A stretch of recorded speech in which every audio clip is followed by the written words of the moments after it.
Free at last! Free at last! Thank God Almighty! Free at last! Join me next Friday on what will probably be the last episode in Detroit as America's great comeback city.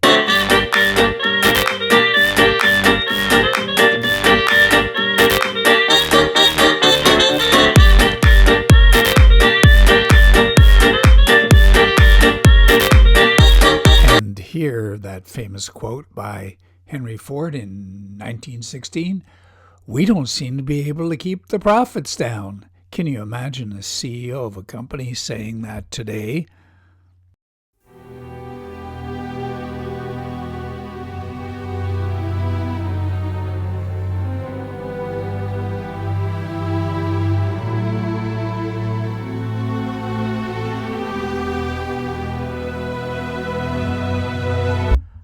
I am collecting the history of our people as written in the things their hands made and used.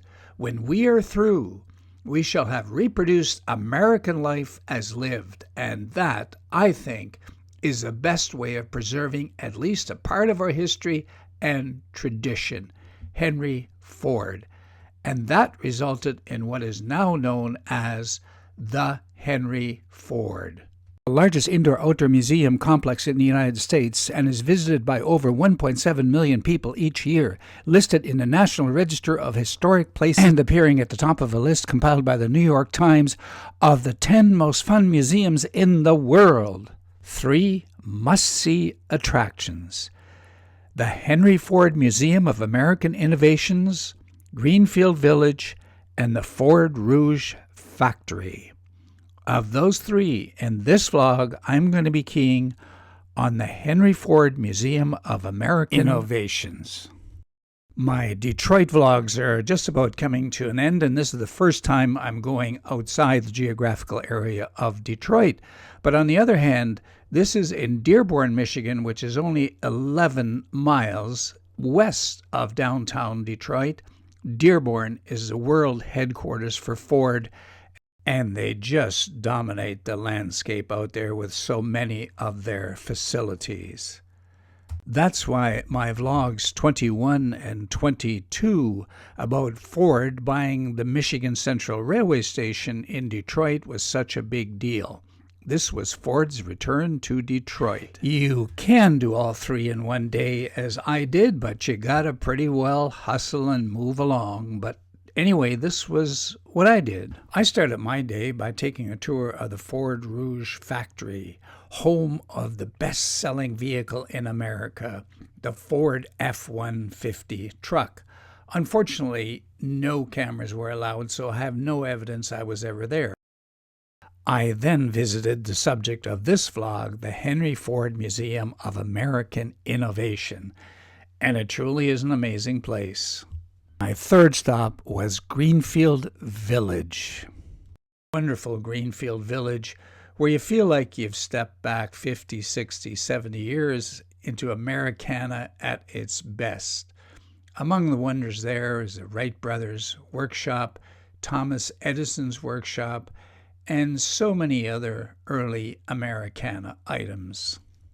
So here are some of the personal highlights of my visit to the museum.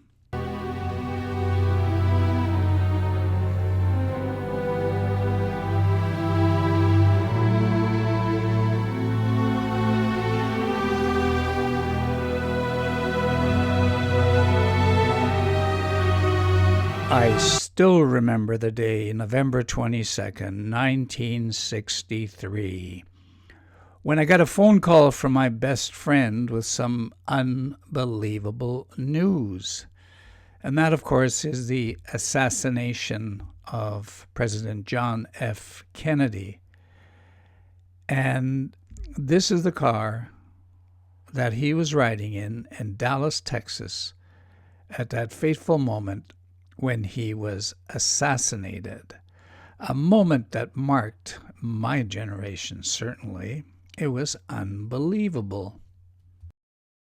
Another date seared in our memory, March 30th, 1981. Ronald Reagan was riding in this car. He got out of the car and bang, bang, the assassination attempt. They hustled him back into this limousine, and somehow he survived. Fortunately, there is no date seared in anybody's memory with respect to the next presidential limousine. As you saw, this was the bubble top used by President Dwight D. Eisenhower, who was president from 1953 to 1961. I remember seeing this vehicle on black and white television. Yeah, that was pretty cool. If you remember this vehicle on black and white television, well, give this video a thumbs up. Thank you. Let's hear it for the old guys. And here is a presidential vehicle that was not a car. It was a carriage, as a matter of fact, and it belonged to President Teddy Roosevelt, who was president from 1901 to 1909. I last spoke about him in my Cuba vlogs. The Battle of San Juan Hill in Santiago de Cuba, Teddy Roosevelt and the Rough Riders. Well, what do you think of when you see the golden arches of McDonald's hamburgers, and right next door to it, A&W with its infamous root beer? Hey, there's got to be a car there somewhere. Yeah, there's a Chevy Bel Air. And Studebaker with that classic back window. Well, the exhibit was all about drive-ins. You remember drive-ins? What great fun those were. Yes, eating on the go. What fun that was.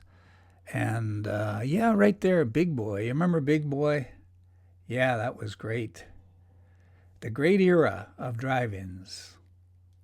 Of course, you won't be disappointed in this museum if you want to see the history or development of the automobile. It's pretty well endless.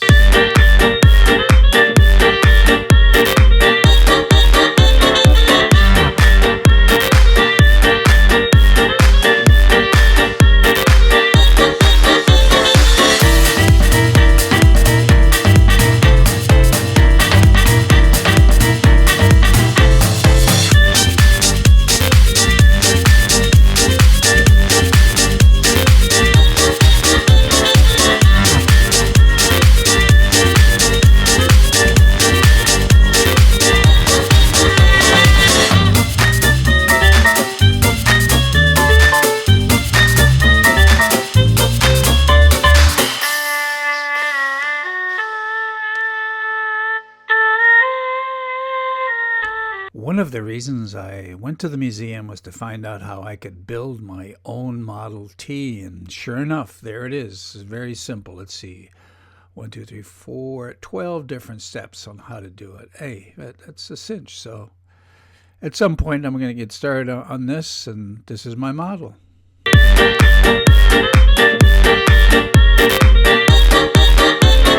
Nothing is bigger in the museum than this monster. Just look at this black mass of metal. This is a 1941 Allegheny steam locomotive. Can you imagine the power and the energy generated by this monster?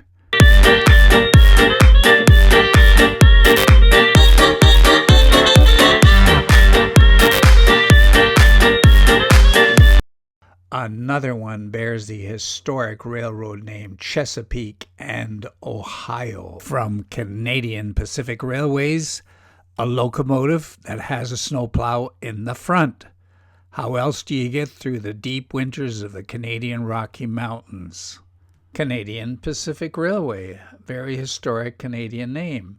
British Columbia, which was a British colony, joined Canada on the condition a railway be built. That was the Canadian Pacific Railway. Heroes of the Sky, Adventures in Early Flight. Of course, that makes us think of two brothers. And that would be Wilbur and Orville Wright, the two brothers who achieved flight at Kitty Hawk in 1903. What an evolution that was. That amazing day was December 17th, 1903, at Kitty Hawk, North Carolina, when mankind took to its wings. Another quote from Henry Ford. Mark my words, a combination aircraft and motor car is coming, and you may smile, but it will come. This was Ford's Model T of the sky, the Ford Flivver, introduced in 1926. Only 2 pilots managed to fly it. That was test pilot Harry Brooks and the famous Charles Lindbergh. Lindbergh thought it was the worst plane he ever flew in. In 1929, unfortunately, Harry Brooks lost his life when the plane crashed into the Atlantic Ocean on the way to Florida. That was the end of this plane and Ford's dream to build a Model T of the sky. Another famous name in aviation history, Spirit of St. Louis. Yes, this plane is associated with Charles Lindbergh, who on May the 20th, 1927, flew from New York City to Paris non-stop, an aviation first. So I knew about Henry Ford being an essential element to the automobile industry. Here I find out that there was a Bill Boeing of the Boeing Aircraft Company. He was successful in the lumber industry and then went into building airplanes. Boeing continues to be the world's largest manufacturer of commercial aircraft, despite the controversy surrounding the Boeing 737 MAX 8 and the loss of lives. I have a dream. When we allow freedom to reign, when we let it reign from every village and every hamlet, from every state and every city, we will be able to speed up that day when all of God's children, black men and white men, Jews and Gentiles, Protestants and Catholics, will be able to join hands and sing in the words of the old Negro spiritual, free at last, thank God Almighty, free at last. Among the most memorable words uttered in the 20th century. And why are they here?